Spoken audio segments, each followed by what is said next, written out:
as we were flying in, I happened to look out and I could see the beach.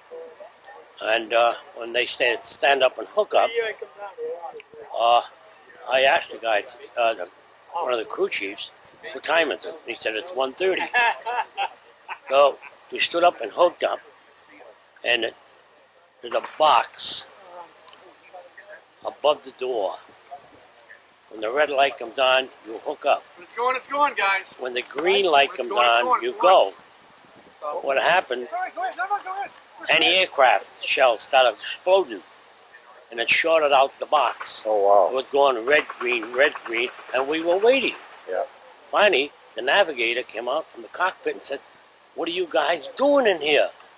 We were about, let's say, 3 to 4 minutes late. Wow. That put you a long way back. Right. When we landed, I expected to see, at least 3 or 4 guys around me. Yeah. But I was all alone. Wow. Cat-F. Welcome to World War II Live. John C. McManus here, and alongside, of course, is my buddy Kevin Hymel. Kevin, how are you? John, tonight I am the pocket fisherman to your Mr. Microphone. Mr. Microphone was so awesome. We're looking back to pick you up later. But, there you go. I was waiting for that. And but what they both have in common, they're both made from Ronco. And I don't think any of that stuff exists anymore. That's a time capsule right there. Yeah, a nice ad for Ronco retroactively, I guess, but only would help them then. But, more to the point, we just heard from George Luz, who, of course, was a member of the famous Easy Company 506, known as Band of Brothers. And, in the Band of Brothers Part 2 episode, we kind of see the jump through Dick Winters' eyes. And that was George Luz kind of giving a rundown is exactly what that was like for him, the confusion over the light, whether it's red or green, when to jump, and of course that kind of is a little bit of a microcosm for the confusion on the jump as a whole, all the mishaps that happen. So that'll be our topic tonight. We're going to talk a little bit about Band of Brothers Part 2, which is a fascinating episode. I mean, that's what really starts to dive into and when you really start to get attached to these folks. Kevin, I know that you have your own, sort of take on this too, but yep. Where do you think is the best place to start with this? Well, I tell you, John, I'm going to start by talking about our sponsor, Stephen Ambrose Historical Tours. They're the originator of the Band of Brothers Tours. They bring you along for Easy Company's journeys through their training at Toccoa, Georgia, and in England, and then into their battlefields in Normandy, Belgium, Luxembourg, and then finally Berchtesgaden, Germany, Hitler's Alpine Retreat. On all these tours, you'll stand where the men of Easy Company stood as they fought some of the most crucial battles of World War II. Stephen Ambrose Historical Tours invites everybody to join them on their 2026 Band of Brothers Tours, and they've got a number of them all throughout the year, so if you want to go, don't worry about timing. Just go to their website, StephenAmbroseTours.com, or call their direct line at 504-821-9283 and speak with one of their experts in their customer service.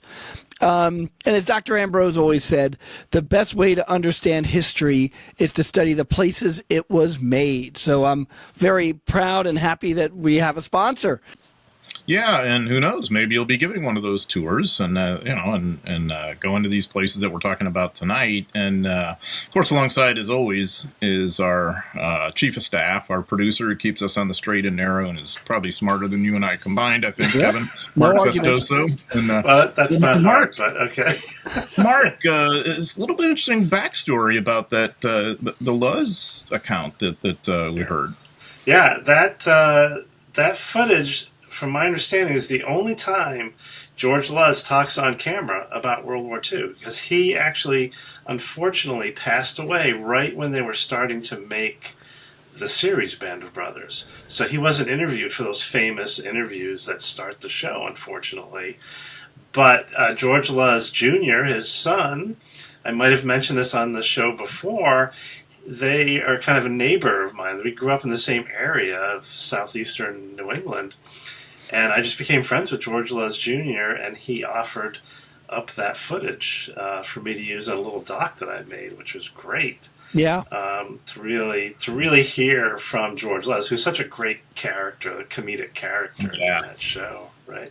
And also, Kevin, you were just talking about the tours. Mm-hmm.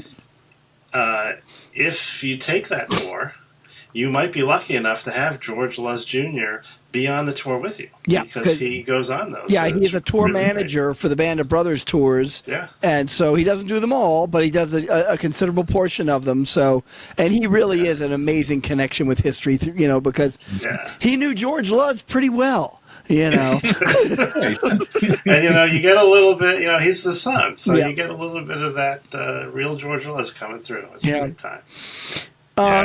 So I was going to start, John, if this is cool with you, to talk a little bit about season 1, and only because I had reached out to my friend David Otley about that scene where the 2 British soldiers are walking through the airstrip where Easy Company's going to take off, and they're wearing German uniforms, and Malarkey has a conversation with one of them that you just cannot understand because the guy's speaking Cockney English.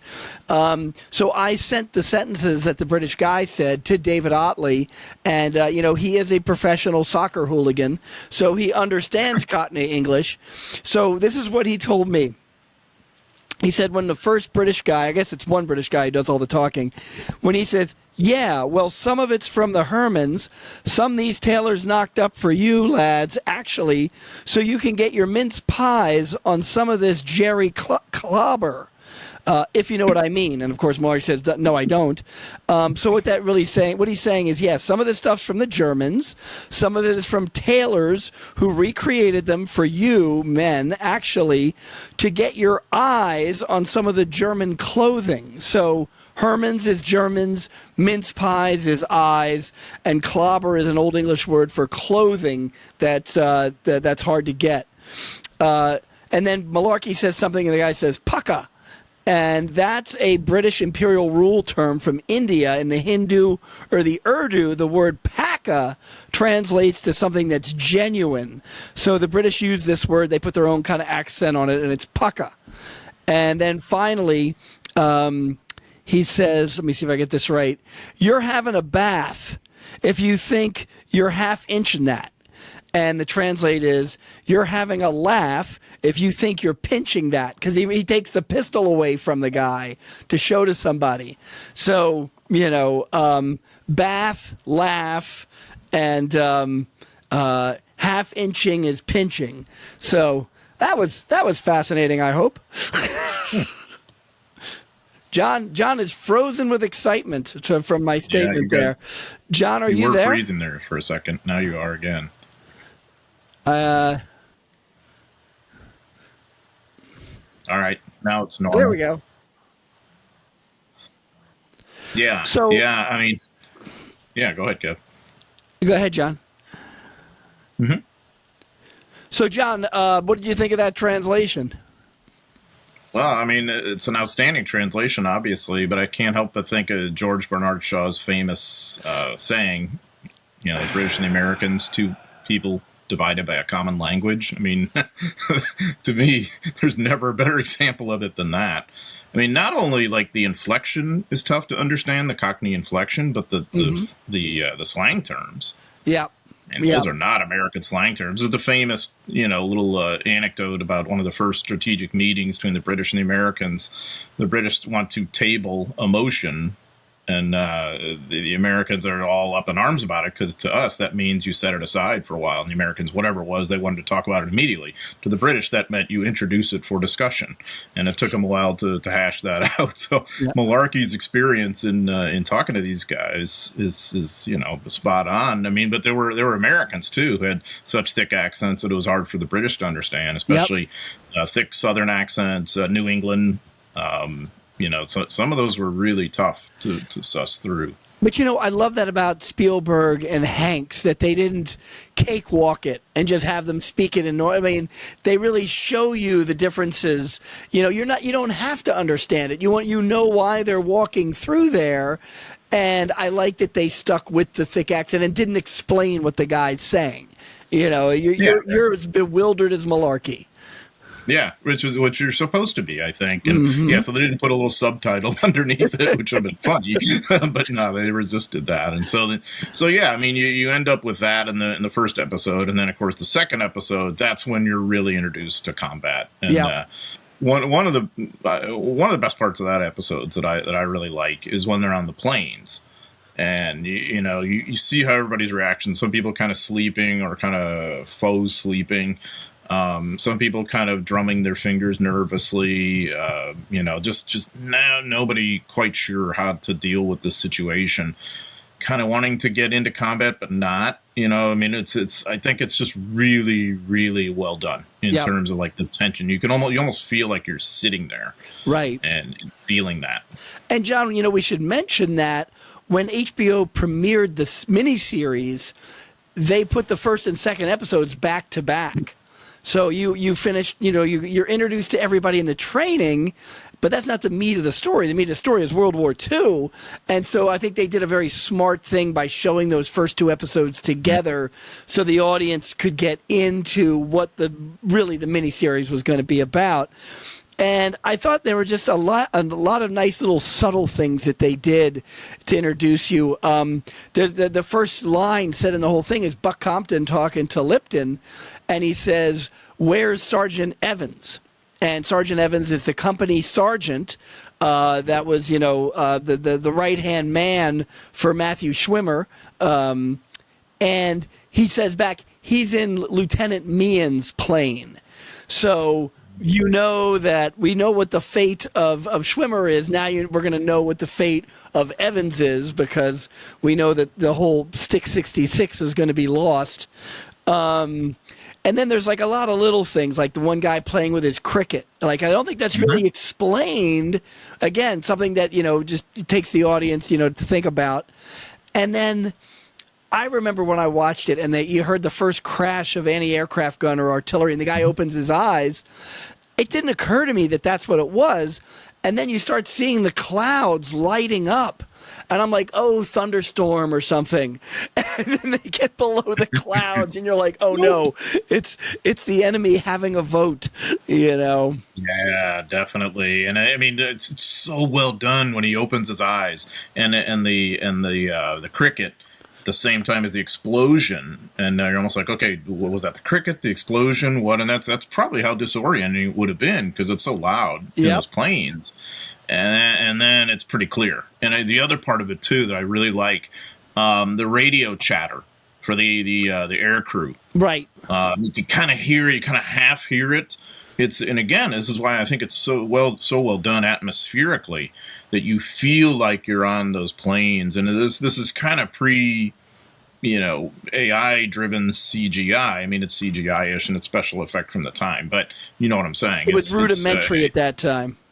It is, but it's basic enough that I think it's really good. And so the way that the things shake out on Meehan's plane, I mean, I don't think we'll ever really fully know, obviously, because no one survived. But I think the way it's portrayed is also really, really jarring. I mean, it's very violent. It's disturbing. It's disturbing. I mean, and you just the way they just sort of dispassionately show the plane just going down and falling flames, out of formation, just crashing in the field. Yeah. And all I can think of now that I never would have thought of then is, of course, how much we do know about the crash site, and the individuals who were aboard, and Meehan's story, and at the time you don't know these folks too well. I mean, I had read the book beforehand. I'm sure you probably had too. Of course, yeah. But even so, it's different than now, a quarter century later, where we've got all this perspective. But that's all I can think of now when I see that part of it.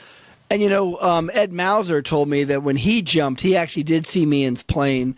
And he said he didn't see any fire or anything. He said he thought it was actually going down to land, but then it hit a hedgerow and exploded. So they definitely pumped the volume up a bit. But, Mauser hadn't come out publicly or had gone to any reunions or anything when that miniseries came out. In fact, he tried to show it to his wife, and she got bored in episode 1. So we never even watched the miniseries until his wife passed away. So, they definitely do a great job of pulling you in, saying this is a violent world that you have no control over.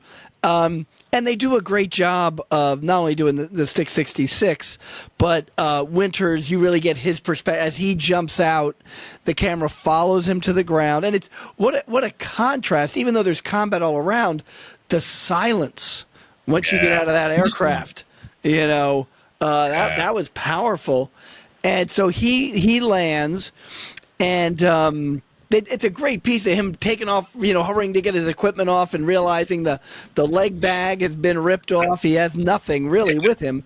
Now, when I met Winters, he told me that the soldier he came across, I don't know if it was Hall that he came across, but he definitely comes across a soldier. He told me the soldier had 2 rifles, and he had 0. But he said he looked at that guy, and he had so much fear in his eyes that he didn't even ask for one of the rifles, and he just said, "Follow me." And that's how it started for Dick Winters. What are your thoughts on that?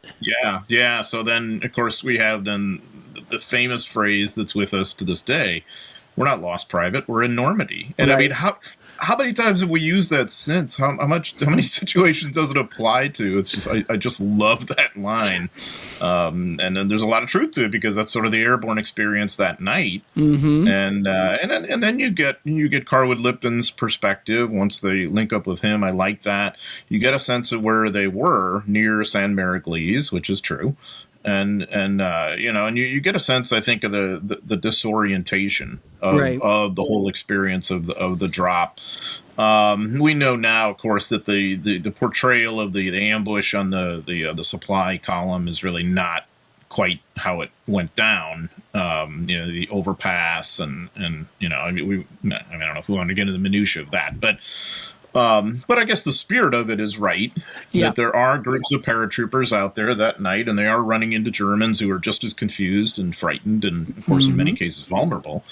And it's true that they did ambush a group of Germans. Whether it exactly was like that. Oh, John, I worry about your microphone. I'm going to fill the dead air until I can hear you again.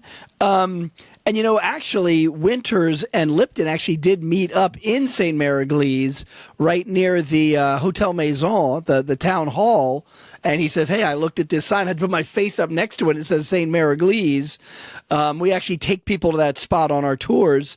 The next thing I noticed before we get to the real big battle, just to mention, one, there's a very throwaway scene where you just see all the mosquitoes flying. And I thought that was perfect because that whole area is so flooded that was a big problem. And then the shelling of the beach. Here George Luz Sr. mentions it, but I've interviewed lots of vets, airborne vets, and I've never heard them make reference to actually hearing the shelling itself. So there is that. And then finally you get to Le Grand Chemin, and that's where Easy Company starts to meet up and everything. And, 2 things. The scene with Spears, not exactly how it went. It actually, he went out onto the beach. They were digging a big hole, and he jumped in and gave them all cigarettes and then jumped in and gunned them down. And the detail that they give Winters with, these are the guns, they're dug in here. None of that. The captain said, "There's some guns over there. Take care of them." Certainly, they didn't know a lot before they went into that site.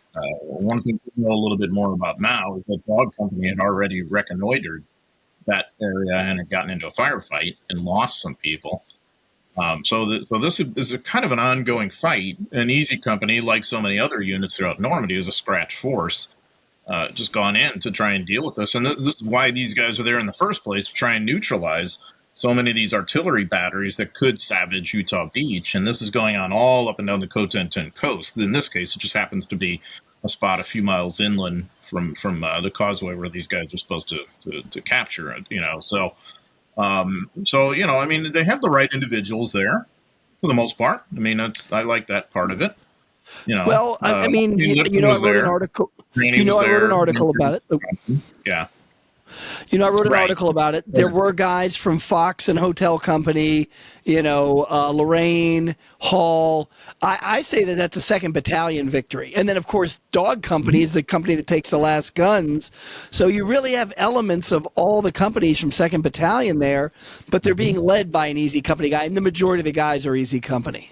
Yeah, that's a great point. Yeah, and of course it's because the miniseries about Easy Company, we get it through their point of view, and Winters is the kind of main character, and this is I think we'd agree, this is probably his seminal moment in World War II. It's what he gets the most, the highest decoration for, the Distinguished Service Cross, and some feel he should get the Medal of Honor. Certainly we see it through that lens, but I think it would be, I liked your article that you kind of broadened our knowledge of it, and so I think it's brilliant filmmaking in how the whole thing is done. Even though we could parse it and say the trench system didn't really look like that, and Right, it was a hedgerow line, really. Yeah. Yeah, exactly. And so it isn't quite that elaborate. And you and I have been to the site a million times, and so we we know what it looks like, and so but that aside, I think the violence of it, the intimacy of it, some of the key individuals involved, I think that's really well done. And the whole point is, I mean, here you're having to take basically a light infantry force and on its own, and they have no idea what they're up against, and yet they've got to go in. They got to take these guns, honestly, I think an even bigger circumstance of that is Harrison Summers, not too far away from here. He's a sergeant, and he has several other guys with him. It's called WXYZ. Was what the Americans called this site, and it's not like the violent thing against the guns. It's more like neutralizing the gun crews where they are in buildings and whatnot. But yeah, I mean, obviously you don't see that in this episode, but I think it's fair to say that the assault at Brecourt represents something of what the 101st is doing as a whole. Yeah. And, that's well done. I'm just going to go through a few points here. Obviously Dick Winters, he's the main character. He's the hero of the miniseries. So they have him telling Lipton at least 3 times, you got to bring up that TNT and need that TNT. He never said that. He did say nothing but weapons and ammo, and that's why Lipton dropped his TNT. But I think they got to show Winters leading, and Lipton, the real Lipton, had to take one for the team there for the drama. And then, darn it, what was I going to say? Compton with all the hand signals. He really just jumped into that trench line without telling anybody. And he had been given a Thompson machine gun from a guy with a broken leg, and the firing pin had been damaged. He didn't know this, and that's why he pulls the trigger. Nothing happens. But then, the guys run up behind him, and particularly Garnier, and shoots down the Germans there. And then that scene with him and Garnier and Lorraine, and Lorraine keeps missing. It was actually the reverse, that Garnier was missing and Lorraine shot the German, and Garnier was furious about that. He goes, I never miss, but he was so pumped up on adrenaline. And then maybe you have more of an insight, and maybe you, Mark, too, on this, but in the book, Popeye, he says, I messed up. I'm sorry I messed up, sir. And in the miniseries, he drops the F-bomb with that about 10 times. And I'm thinking, well, that's probably more accurate, but I've not been able to verify that Popeye fessed up after the book. You guys know anything about that? No, it's new from the book. And the way the series portrays it, I mean, it's, it could have happened. I mean, it would not surprise me in the least. Mm-hmm.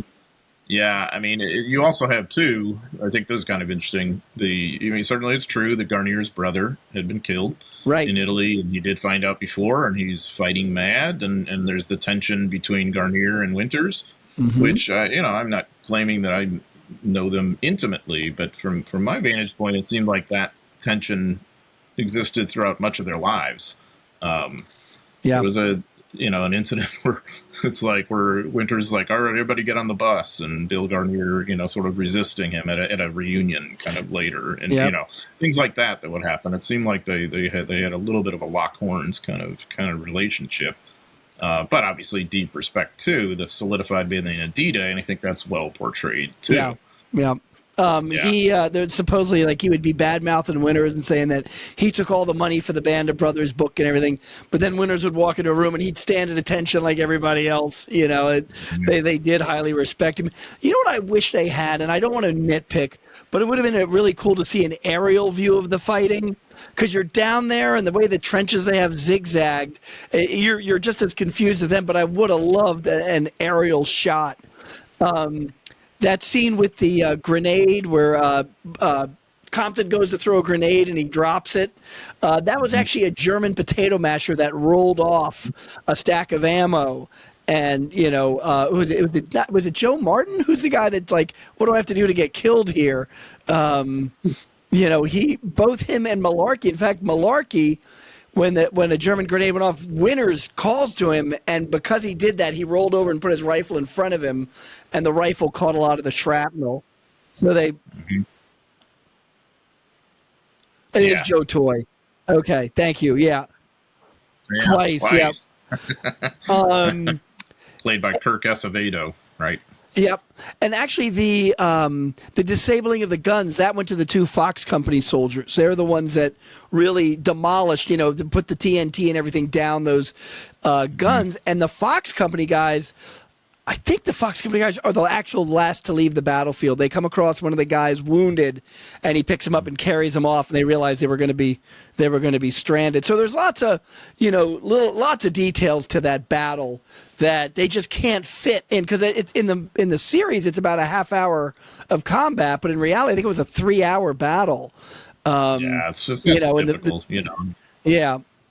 And then, spears coming up. And that's the other thing is people were coming and going throughout the battle, too. I think Lieutenant, I want to say Bremer, that's not it. Lieutenant Brewer shows up. And then Hall, they have him running into a thing and blowing up. He actually turned around and was running out towards Compton when he got hit from behind. But no, and then I love the tanks rolling up at the end. I have a feeling those 2 tanks had an appearance in Saving Private Ryan. John, what do you think? Yeah, maybe so. In same production company and creative group. But and I love how they showed that they were later tanks. That they had the big exhaust. Yeah, the big exhaust things on them. But and what's that for, John? That's when they're landing straight off the landing craft at the beach. They're in a lot of water, maybe 10 feet of water or whatever. So to make sure you can ventilate the engine so that you'll still have air in the engine intake, so that you can actually run the tank. So it's without water going into the tank or into the engine. Yeah, much more successful than probably the more famous DD duplex drive amphibious tanks. But. So fascinating discussion. Of course, we could go on forever about. I was going to say we should have broken this thing in 2. We could have really, dissected the whole thing. But for those who haven't seen it, go see it. People listening to us that haven't seen Band of Brothers, those hard 2 to people. Imagine there's anybody, but to see it again, I think probably is what it would be most cases. But it's it's jarring filmmaking on the heels of Saving Private Ryan. And it's not just more of the same. It's really quite brilliant how it portrays combat and introducing these folks who you're going to see in the episodes ahead. So, Band of Brothers Part 2. Check it out if you haven't. I'm sure you probably have, but check it out again and see how dumb we are and whatever we've said about it. Check it out with our insights. As always, send us questions at World War II. Live at gmail.com, World War II Live at gmail.com with the Arabic numeral 2 and what for, of course, for Stump the Chumps, which we've come upon right now. STC, we could even call it, Stump the Chumps. And we are chumps, and we're about to be exposed as such once again. So our chief of staff will now humiliate us on cue. And John, I don't have my crib notes with me this time. I'm a little worried. You have to cheat. Let me bring up Google. Okay, go ahead, Mark. All right. This is my favorite part of the week when I get to stump you 2 guys. I bet it is. You humiliate the historians. He's sadistic. The guy is my whole life, right? I mean, if you listen to this show since the beginning, right? Like as a kid, I was reading books about Rommel, right? And I had such reverence for big historians like you, and now I get to humiliate. It's great. It's pretty disillusioning, isn't it? Oh my God, these people are human. Now you've seen the reality, Mark. You'll never be the same again. My mom's listens. She's like, well, "You've thrown your life away. What is going on?" I mean, how many parents listening to this going, "I'm never going to let my kid be a liberal arts major"? Where did I go wrong? All right, so we got to have a little bit of Pacific action going on here. Oh boy, yeah, I'm ready for that. My language. And our first question comes from Victoria, Australia. So in Australia, hi Victoria. What's the person's name in Australia? Yeah. Brendan Lowry. Hey Brandon. That's it, and he's a loyal listener. Brendan, I hope this question's about Patton. Go on. What's really awesome about Brendan is he started listening and he heard my voice, and he's actually a member of my other channel. So that was really kind of nice to hear. Congrats, so thank Mark. you for that, Brendan. We appreciate that.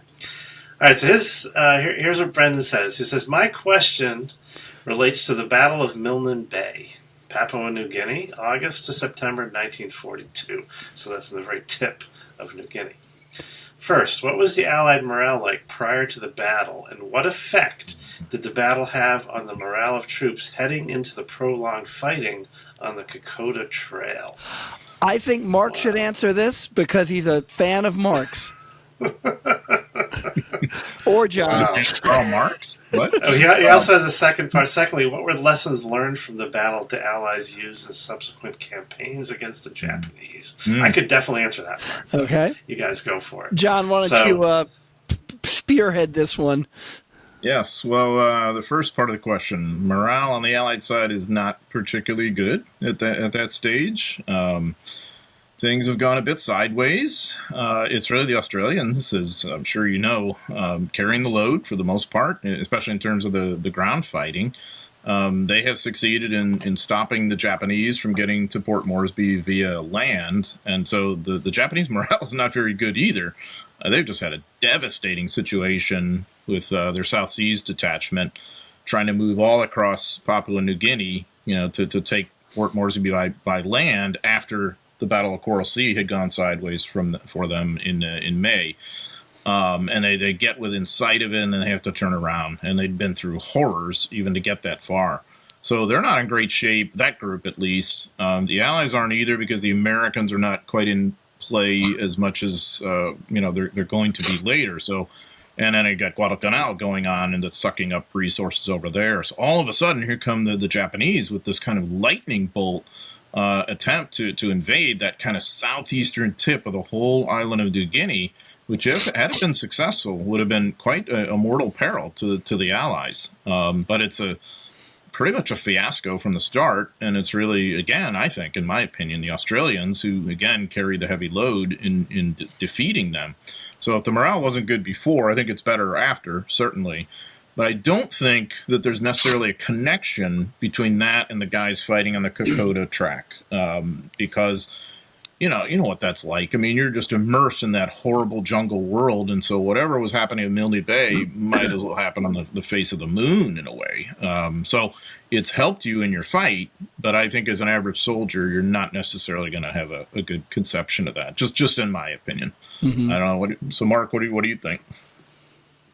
I agree 100%, right? I mean, I think that the battle at Milne Bay for the airfield was, I mean, it was just typical Japanese charging across the airfield, getting mowed down by machine guns, right? So that's what they had seen in Guadalcanal. It was the same kind of thing. So I don't think it matters. I'm just going to add... the other thing I want to mention, this always fascinated me about that, is the Japanese landed 2 tanks, right? And they figured, well, the Australians have no tanks, so we have 2 tanks, so that gives us a huge edge. But they end up basically just getting stuck in the mud, and they don't do anything. And the amount of logistical... pain it took the Japanese to get those 2 tanks there was immense, right? And then they just get stuck in the mud. That's just kind of, for me, a metaphor for the whole operation. It really is. It really is. And I mean, lesson learned would be that the Japanese are really not very good at the amphibious operations, honestly, in spite of what they've been able to pull off prior to this in the war. That they're not terribly sophisticated, and with any kind of substantial opposition, they're going to be in trouble. And by the way, we had seen indications of this earlier at Wake Island. Was one example. Another is Corregidor.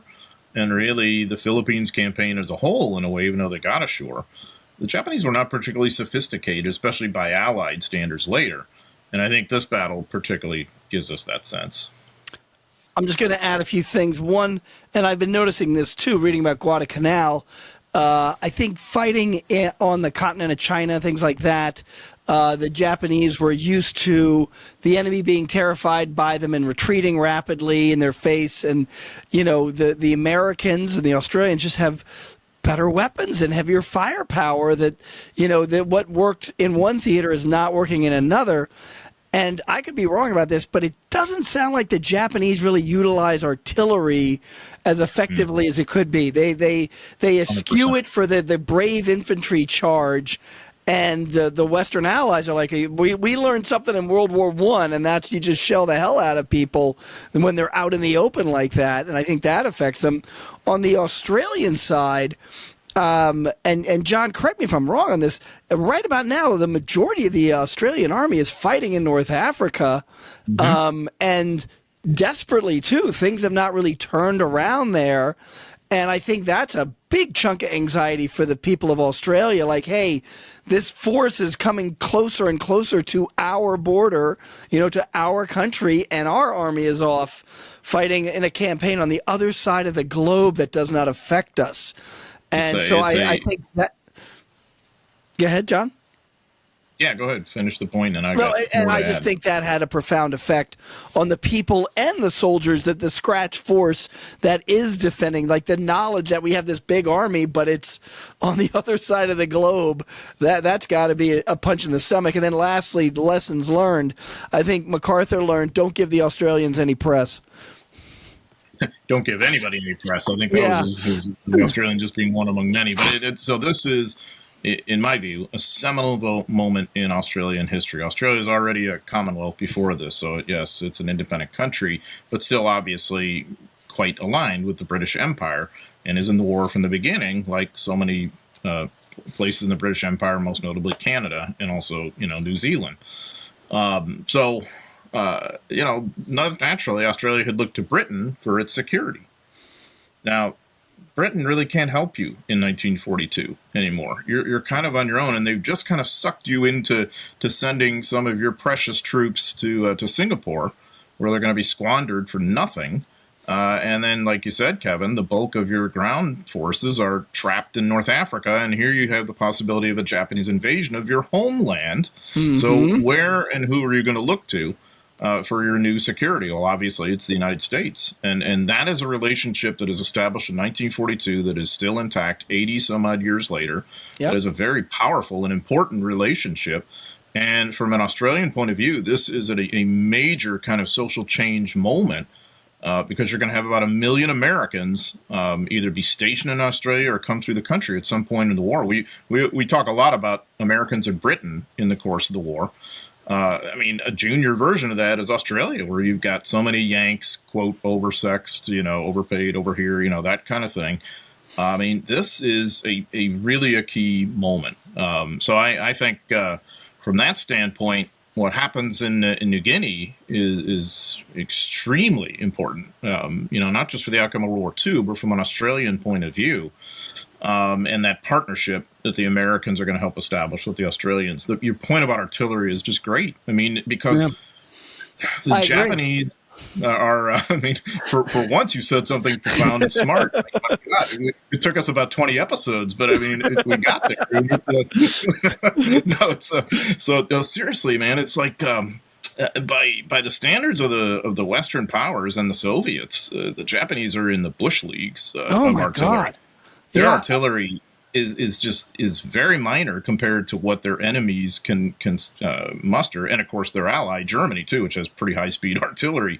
Yeah. And that's what's interesting about this is that's one of the reasons why the combat fatigue rates in the Battle of Okinawa are so high, because Americans were not necessarily used to being on the wrong end of that intensity of artillery by the Japanese. The Japanese have a lot more artillery on Okinawa and heavy mortars.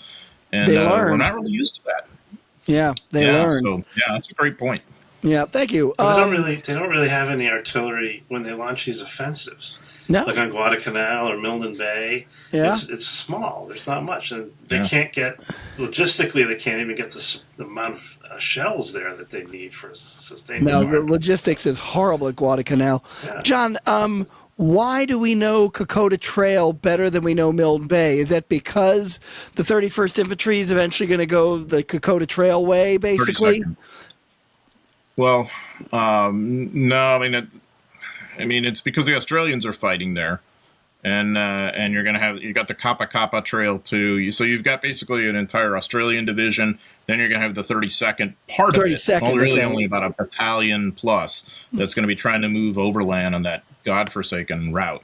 Most of the troops are going to be airlifted up into the Buna area. As you get beyond August into September.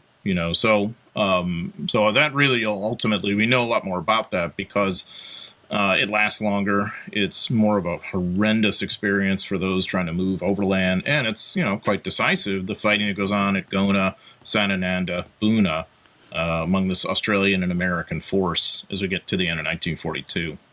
I think the photographs of the Kokoda Trail too are fascinating. All the steps that they had to cut into the side of the mountain. I remember Time Life series on World War II. I think it was. I don't think it was island fighting. It was Japan on the offensive or something. And they had a whole photo essay of the Australians that fought on the Kokoda Trail, and they talked about sleeping on a floor of muck and things like that. And the photographs of them scaling those cliffs, I think that's one of the reasons you hear more about the Kokoda Trail than you do Milne Bay. Oh yeah, it's a dramatic story, and also it's really interesting from an Australian sociological point of view too, like the way their military forces are set up. You could be drafted to defend Australia itself, but not to go fight overseas somewhere like in North Africa. Those are volunteers, and it's similar to what the Canadians do during the war for the most part. Yeah. So the Australian Imperial forces were quite different than the sort of National Guardist forces that are there that are actually fighting on New Guinea. And you'd say, well, how can they be compelled to fight on New Guinea? Well, technically, that's part of Australia because it's a colony. And obviously it's right next door, so it's logistically feasible. So these guys are looked down upon by the more regular, volunteer forces, but they're the ones who really, in many cases, kind of carry the load at Kokoda and elsewhere in Papua New Guinea. And so I think they deserve a lot of credit because, like you said, the conditions they're fighting under are just horrendous. Yeah. Much less than dealing with the Japanese attacks, and then attacking against the Japanese later, and moving like over those heavy, ridge lines and whatnot, like you were talking about. It's kind of an amazing story. Awesome. Great job, guys. Good answer. Loved it. Hey, Mark, you got a roll in there too. Give yourself a pat on the back. Yeah. That's awesome. Team effort. Team effort. Now, the We Have Ways pod, they call those the Duke forces, right? That's what they're trying to use that term, right? Dominion, United Kingdom, and Empire. Yeah. Them Dukes. Yep. Yeah, that's fine. I mean, that says it. Yeah. Yeah. I'd fight for Daisy Duke any day of the week. Oh, there's another. Wouldn't we all? Wow. But not Boss Hog. Yeah, no. He was who was the Roscoe P. Coltrane? Yeah, Roscoe P. The actual actor was a World War II veteran. Yep. Actually, yeah. Okay. Next question. We're going to stick with the Pacific. Oh, yay. And I like this question. This question's always been on my mind. So I like this question. It's from Vince Forment from Detroit, Michigan. Hey, Vince. Vince says, greetings. Enjoy your podcast, especially the ability to ask questions. Here's mine. I know Japanese planning for the Malay campaign wasn't finalized until October 41 and Java much later, but the Japanese had identified the southern resource area for some time. My question? Militarily, the Japanese Malay-Java attack planning campaign was impressive, but it doesn't seem the Japanese had a plan for effective and efficient use of those resources after conquest. Did the Japanese plan for or expand production to account for the increase or the resources from these areas? Yeah, that's such a great point. In that sense, the Japanese are like the dog chasing a rabbit. Not sure what it's going to do if it actually catches the rabbit. I mean, the Japanese planning initially for the military operations to seize these places is, I think, pretty good. And quite insightful in understanding the weakness of the Western powers, particularly what I've often called like the sclerotic remains of the Dutch Empire in what is today Indonesia, which is really what the Japanese want when they go to war with the Western powers because of resources there. That they don't have highly developed plans for how they're going to transport like that crude oil that they get, say, in Borneo, how they're going to get that to refineries in Japan or elsewhere and utilize that. And then, so that's just one example I would give you is like, okay, it's one thing to have the resources. It's another to be able to turn it into some sort of finished product and to do that through secure shipping lanes. Now, it's one of the reasons why they're going to go for the Philippines, because that an American-controlled Philippines interdicts those shipping lanes between Indonesia and Japan, of course. The Japanese don't really want the Philippines per se, but they have to have them, at least those sea lanes. I think it also reveals a bit of a dysfunction between the two primary services in Japan, the Navy and the Army, which famously don't get along well. The Army is very preoccupied with the war in China. And so it's really kind of a Navy ballywhack to try and deal with this, and they don't necessarily have the resources. I mean, military resources and logistical know-how and engineering know-how to make good on all this. Plus, those sea lanes have to remain secure. And you've got about a 1.5 year grace period until American submarines are going to start to come into play, maybe till mid-43 or so. And after that, it's a very contested area. Yeah, I would add that I remember professors telling me that, strategically the Philippines, hard to defend, better to attack, that it's kind of out in the middle of nowhere, and it was sort of like a sore thumb for the Americans to have, and the Japanese definitely took advantage of that.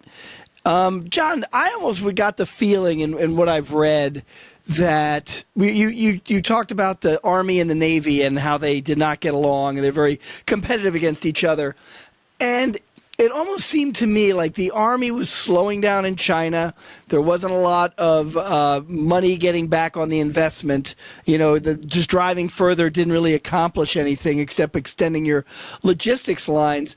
And I almost sometimes get the feeling that the Japanese Navy wanted to advance somewhere and then they backtrack and had to justify it. It wasn't like, hey, there's these resources we could get. It was more like we can expand better than the Army, and we can get resources, and we can to me it was almost backwards planning, like backwards justification. Agree or disagree? Somewhat, but I think oil is driving a lot of this conversation for the Japanese, because they that's really what is bringing them to the brink with the United States in 1941. The idea that Japan's oil reserves are in question, and that Japan, is dependent upon U.S. oil, and that the U.S. is using that as a kind of a negotiating ploy or whatever you'd call it to try and shape Japanese behavior. Which, by the way, I mean they've been attacking us many times prior to Pearl Harbor, mainly in China. U.S. interests in China have been attacked by the Japanese repeatedly with the Panay Yeah, the Panay is the most famous, but that's just one of really dozens of incidents of Japanese airstrikes and otherwise on U.S. property, U.S. targets, U.S. Citizens, whatever. But so I think part of it is this crisis that is precipitated by oil as much as anything. That the Japanese are looking at the possibility of 6 months left of oil reserves, and then what? And so that brings the larger question into play that many Japanese could agree upon, whether you're Navy, Army, or civilian, that Japan had to accept a kind of secondary status to the Western powers in their own sphere of influence. And that this had really irked the Japanese for generations now, that Japan had been denied its rightful fruits of victory in the Russo-Japanese War in 1905 by an American brokered peace settlement, that Japan had been held back in the Washington Naval Agreement by primarily the British and the Americans. Even though they were a victor of World War I. Yeah, right. And that they had not profited enough from that. And so Japan, too, then... I think they're thinking, this is artificial. This edifice of Western imperialism in Asia and the Pacific, this is our area of influence. We should be the predominant power, and we can make this happen because we are better prepared militarily for a war. And this was true for the first 6 months to 1 year. The question is what happens beyond that. Yeah, there's where there's a flawed plan and beyond. And so what happens if you encounter an enemy who has the kind of industrial and material strength that the Americans have alone, and also then has the same will to fight? as the Japanese do, and then you're really in some trouble. So I think some of it comes from all of that kind of crisis that have been building up for years, that now kind of accelerates in that 6-month period before the Pearl Harbor attack. Yeah. And so now they're kind of stuck with that in the aftermath. And so they don't necessarily have highly developed infrastructure or plans as to what they're going to do with some of these resources that they can capture temporarily from the colonial Dutch. And by the way, most people on the ground in Indonesia detest the Dutch at that point and want them gone. But the problem is the Japanese are as bad or worse. Yeah, they squandered a lot of goodwill with their brutal treatment of islanders throughout the Pacific. Yeah. Oh, for sure. Yeah. And especially, of course, in China, where some Chinese were inclined to kind of go with them. And so, yeah, it's kind of similar to what the Germans do in the Soviet Union. Because they couldn't get away from who they were, which was aggressive, malicious, conquest-minded attackers. Mm-hmm. So imperialists of a different stripe, just with the kind of ideology underpinning it. Yep. Excellent. We could talk about this forever. This is, I think, almost at the heart of the Pacific War. It goes back to the comment we made earlier about how much pain logistically it took the Japanese to get 2 tanks to Milne Bay. Yeah. They're just not ready. Yep. Right? Okay, we can grab the oil, but we have no way to do anything with it. We didn't even. Well, you make the point of you have to have the Philippines to have the shipping lanes. Well, what good is that if you don't have anti-submarine doctrine to keep the American submarines at bay? That's right. It's all useless. It's all useless. That's right. Great to attack, tough to defend. All right, we'll revisit this. I could talk about that forever. Okay, last question because we want to get to it. This is from Kevin Brown. Love the name. And this goes to a question about the Duke forces. In World War II, are there any notable interactions, cooperations, or operations between the U.S. Army and the Canadian Army that you can discuss? Mm-hmm. Are there any Canadian Army units in World War II that you are impressed with? Yeah. Canada. What was the special? We had a special commando force, John, right? For Special Service Force in Italy. Yeah, I mean, that's a joint American-Canadian unit, and it is really high speed. That's a classic example of cooperation. I would say, too, just another example off the top of my head happens at the however you say it, the Scheldt or the Scheldt estuary, depends where you come from in the Netherlands, how you pronounce it. This goes on in the fall of 1944, where an entire U.S. division, the 104th Infantry Division, basically fighting alongside the Canadians to clear out the entire Scheldt estuary so that we can use Antwerp. So it's really important. Now, we're fighting alongside a Polish division, too, and also British troops. But that's just one example among quite a few that we could probably think of in which the Americans and Canadians are cooperating. The invasion of Kiska, which is, anticlimactic, obviously, in 1943. That's in the Aleutian Islands, but that's a joint American and Canadian invasion. So just a few examples right there. Yeah, John, I did some work on an article. I didn't write it, but I was doing the photo and art research for World War II magazine, I think it was. And I want to say that the Canadian-American commando unit, that Special Forces, what is Special Services? We're Special Service Force. Yeah, they name it that so it doesn't sound like a commando force. It sounds like kitchen personnel or something, or entertainers. And I want to say they trained together at Fort William Henry Harrison. And there was a number of photographs from that. The Time magazine or Life magazine did a big photo shoot with them, both their training and their fighting overseas. So I couldn't access any of those, but the Army did take a bunch of photos, and they had some of these Canadian guys in kilts with the what's that beret kind of what's it called, like a tam, I guess, a tam o'shanter. And one of the Canadian guys, I'd never known what cauliflower ear was before. Oh, my God. This guy, he just had this big puffy piece of cauliflower on the side of his head. But I later worked on a piece. There was an Allied effort. This was a concept that they were practicing and never put to use, of parachuting dogs to down flyers. And the concept was they would have satchel bags on their backs, and they would have food and water on those. And then the airmen would have companionship and supplies.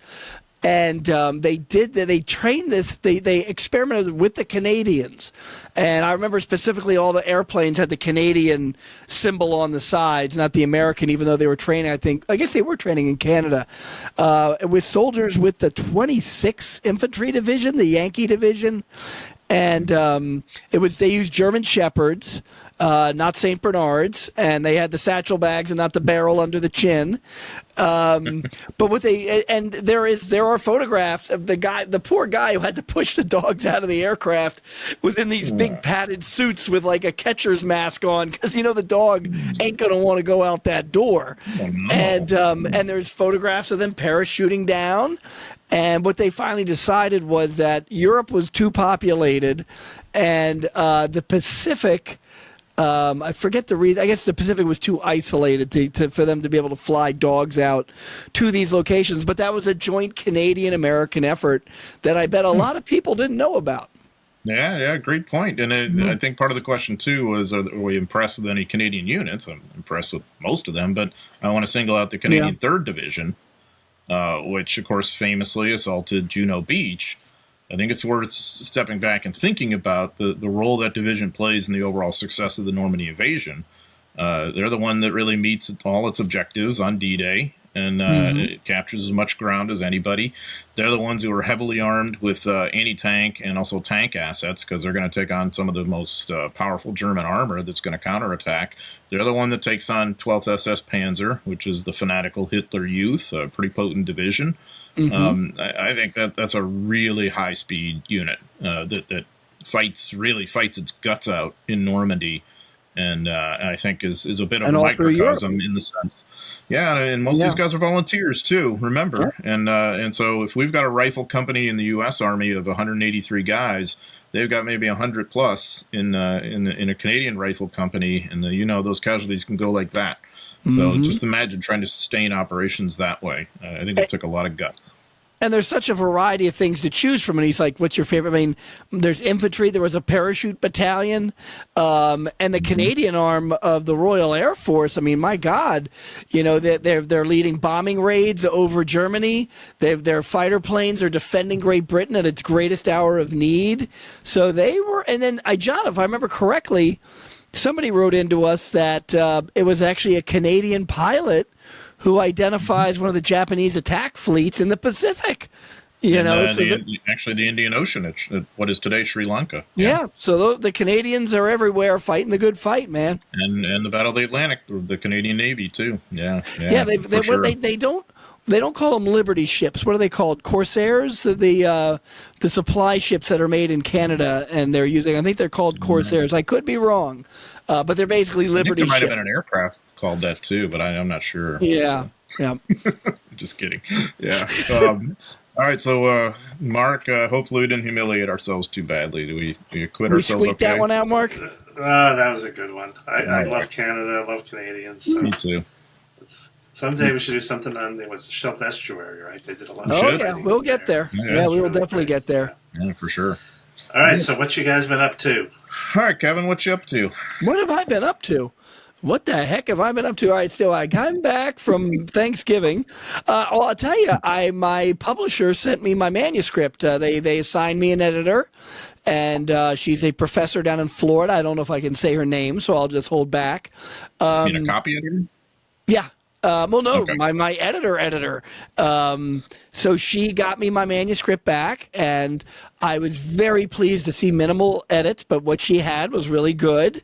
And so I've already knocked out a bunch of chapters, and I went to the archives and got the final photos. Or maybe I already talked about that, landing all the photos for the book. So feeling pretty good about that. That's been my focus of time lately. What about you, John? Whatcha?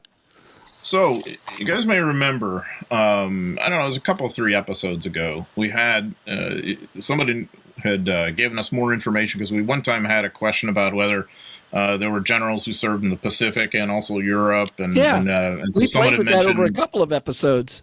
General Seabury, Brigadier General, later Major General Edwin Seabury, and that got me to thinking that I had gotten this.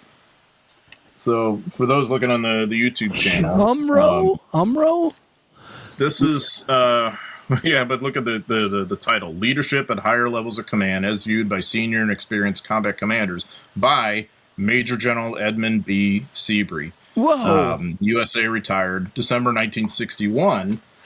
So when I was thinking about General Seabury, it reminded me of this, which I received this booklet from, I think it was his nephew, guy named Ben Weber, if I'm remembering correctly, actually, ironically enough, at a Veterans of the Battle of the Bulge event many years ago. You guys are probably familiar with VBOB, Veterans of the Battle of the Bulge, which is just an amazing organization. It had so many Bulge veterans over many years. They had this great newsletter with all these firsthand accounts. They would have events all over the country.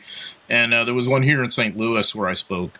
And so I met this gentleman who then arranged for me to have this leadership study that General Seabury had conducted in retirement, and had consulted many of his other general officer colleagues, including people who really figured heavily in my Pacific series, like Sandy Patch, Simon Bolivar Buckner Jr., Joe Swing, but also, I mean, here's just a few of the examples of people that he consulted for this study. Bruce Clark, Kevin, who you mentioned recently in relation to 7th Armored, Patton. 4th Armored, 7th Armored, yeah.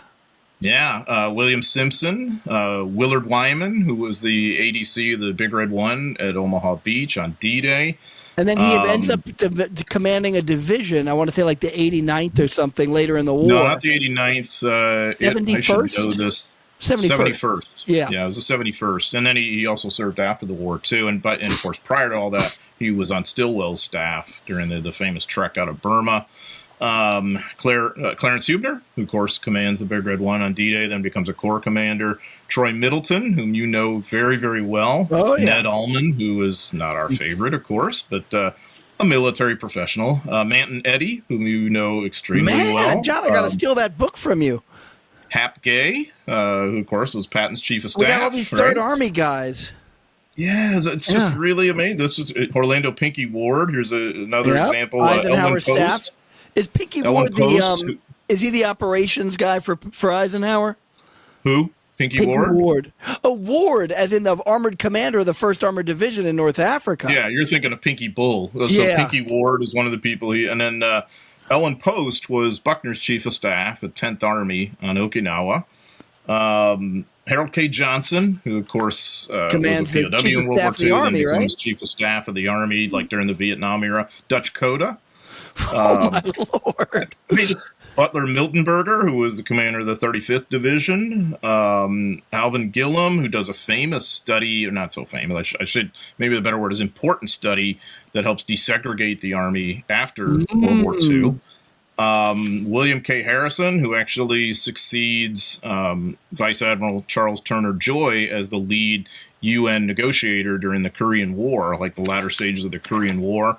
I mean, it's just like on and on with all these people. Who of World War II? My God. Yeah, and some of William Simpson is another one. I think I should have mentioned him. Of course, 9th Army commander.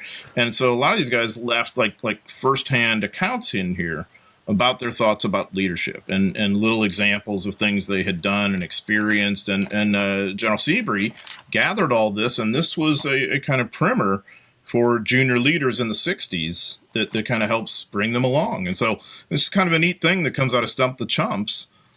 Someone asks a question, and it leads to this larger discussion that I just happen to remember I had this. And Kevin, it really is a neat resource, by the way. Maybe you could photograph a few pages and send them to me or something to help a brother out. If you're nice to me, maybe. If you're nice to me, maybe. I mean, John, something just dawned on me while we were talking here.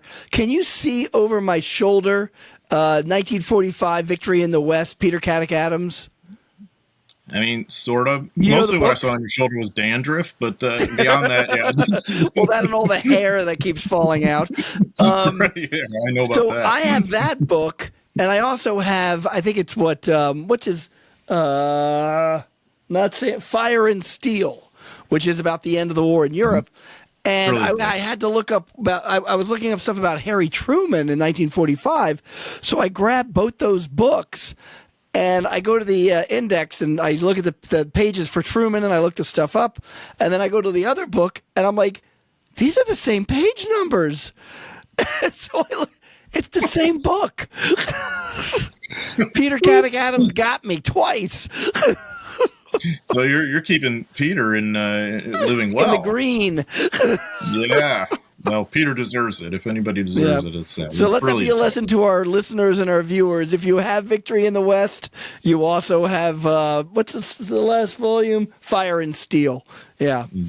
Yeah. Well, anyway, that probably puts a bow on this episode. Heck of a lot of fun. Again, we were talking about Band of Brothers Part 2. Did our usual Stump the Chumps. So much fun. And I want to remind everybody, please make sure to subscribe on our YouTube channel. The more subscribers we have, the better we can do this for you. The more episodes we can do, the more we can engage with you. Share, send us comments. We really like the comments, and so we're trying to get back to you on comments too. We're not always great about that, but keep at it with us, and we will obviously, we'd love to hear from you. We'd love to give you feedback too. So all part of the fun. And remember, of course, to send us questions at worldwar2live@gmail.com. And of course, that's a Arabic numeral 2, worldwar2live@gmail.com. And so thanks, Mark. Thanks, Kevin. Thanks, everybody, for joining us. Thanks for our Stump the Chump questions. And until next time, take care. So long. Roger out.